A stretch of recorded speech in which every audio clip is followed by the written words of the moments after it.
Oi, gente, tudo bem?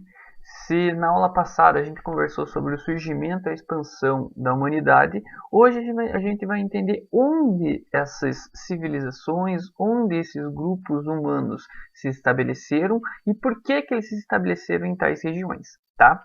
Uh, Novamente, vamos falar sobre a antiguidade oriental nas regiões da África e da Ásia. Então, essa nossa aula é sim sobre a origem dessas civilizações, como essas civilizações no Oriente passaram a se estabelecer e, claro, de que forma e quais são as estruturas regionais e geográficas que vão influenciar esse processo de povoamento e de sedentarização de alguns grupos e algumas civilizações. Então, cidades e civilizações que se estabeleceram no Crescente Fértil, ou seja, regiões que tinham água em abundância, tinham terras férteis em abundância e que passaram a receber esses povos que antes nômades, agora sedentários.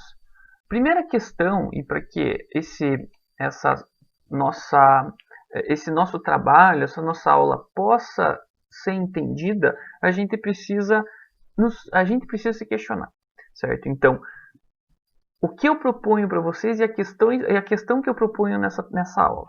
Em meio aos períodos de povoamento e o processo de organização de grupos humanos, em qual região do mundo surgiram as primeiras civilizações, ou os primeiros grupos que se uniram e que passaram a viver dentro de uma cidade com diversas características. Uma coisa que é importante lembrar, que essas civilizações elas podem ter um grande território ou essas civilizações podem ser cidades-estados, certo? Cidade-estado em que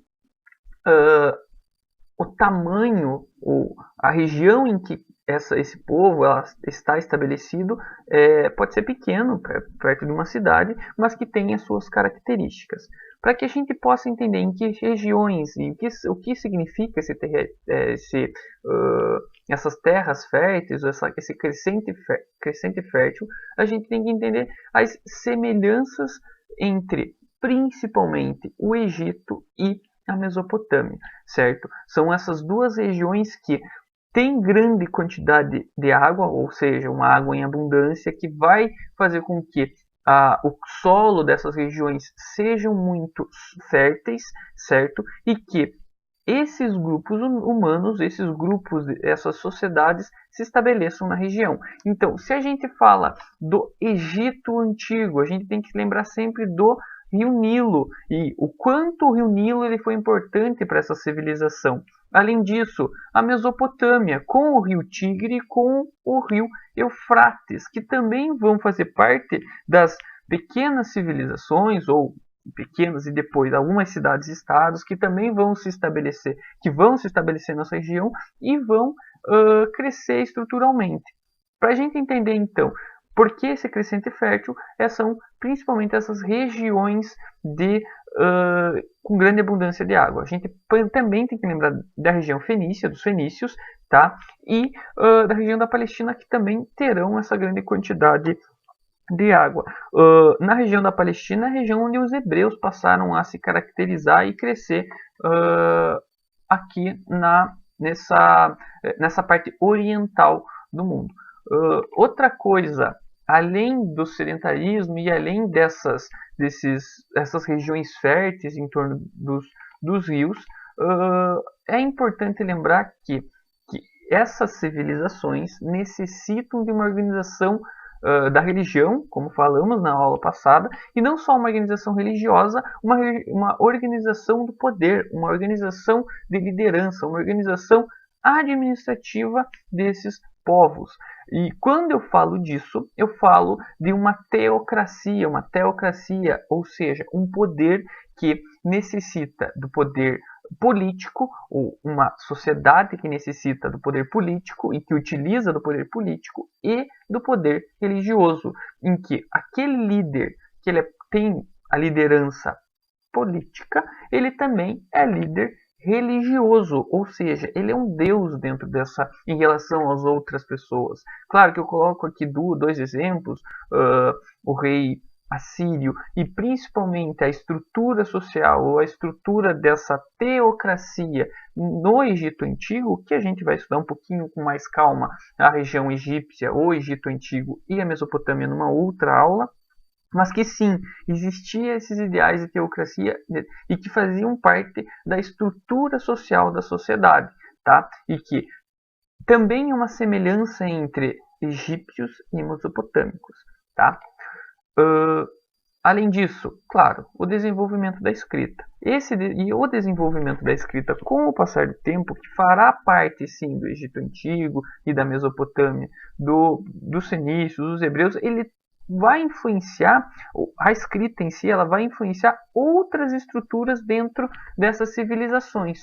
Nesse caso, o comércio, certo? A entrega, o transporte, onde as pessoas passam a se relacionar a partir desse comércio e se relacionar a partir dessa quantidade de produtos sendo levados de um lugar a outro, certo? Então a escrita ela vai ser importante para essas rotas comerciais fazerem sentido e para os comerciantes principalmente. Então a gente passa a ter essa pequena estrutura, esse início da estrutura comercial. Além disso, traços e a escrita ela vai se utilizar e vai ser importante na escrita das ideias religiosas que cada uma dessas civilizações ou dessas cidades-estados que a gente está falando. As leis também serão importantes para serem escritas e repassadas para a sociedade, entre as pessoas, demonstrando essa governança. Então aqui a gente pode perceber o primeiro código de leis escrito, que é o Código de Hammurabi, que a gente também vai falar sobre isso numa próxima aula. Além da escrita, desse surgimento da escrita, que vai ser importante na estrutura social e na estrutura da sociedade e dessas civilizações do Crescente Fértil, construções de edifícios ou construções arquitetônicas com uma grandiosidade muito grande. Então, essas construções elas estão ligadas à sobrevivência, estão ligadas à irrigação, à utilização da água para que essas sociedades possam ter uma agricultura crescente ou utilizar a agricultura para alimentar os povos ou as pessoas em específico, possam irrigar essa agricultura. E não só isso, dar água para a pecuária e para os animais em específicos. E diferente da irrigação, mas construções de prédios, de grandes construções que fazem contato e têm relação com a religiosidade. O zigurate, como a gente pode ver aqui, ele é um exemplo disso, um templo religioso de algumas sociedades mesopotâmicas que, claro, a gente vai ver com calma mais para frente. As mastabas, que são as origens dos túmulos de alguns faraós egípcios e que dão origem às pirâmides, certo? Então, para que a gente possa, enfim, assimilar o que significa esse crescente fértil e quais são as semelhanças nas civilizações orientais, a gente tem que sim escalar cada uma dessas estruturas, tá? Novamente, o sedentarismo a partir de regiões com grande quantidade de água, tá?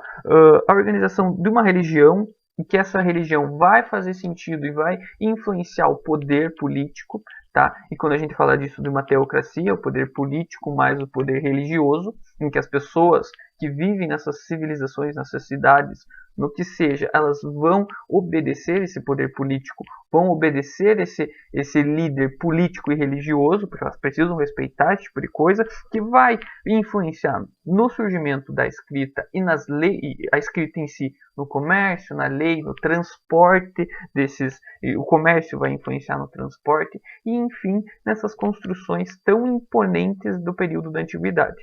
Na próxima aula, a gente vai falar um pouquinho mais sobre o Egito e a Mesopotâmia, mas aí uma questão as questões em si mais simples, ou melhor, a gente vai estudar as questões voltando, porque eu me perdi todo. Estou me acostumando ainda. Mas enfim, a gente vai entender o Egito e vai estudar o Egito e a Mesopotâmia e as civilizações mesopotâmicas e, claro, os fenícios e os hebreus, mas com as especificidades de cada um desses povos, tá? Para que não fique tão confuso e para a gente diferenciar um pouquinho de cada um deles. E lembrando que eles têm algumas semelhanças, têm alguns tópicos que se assemelham, mas que cada um tem a sua história também.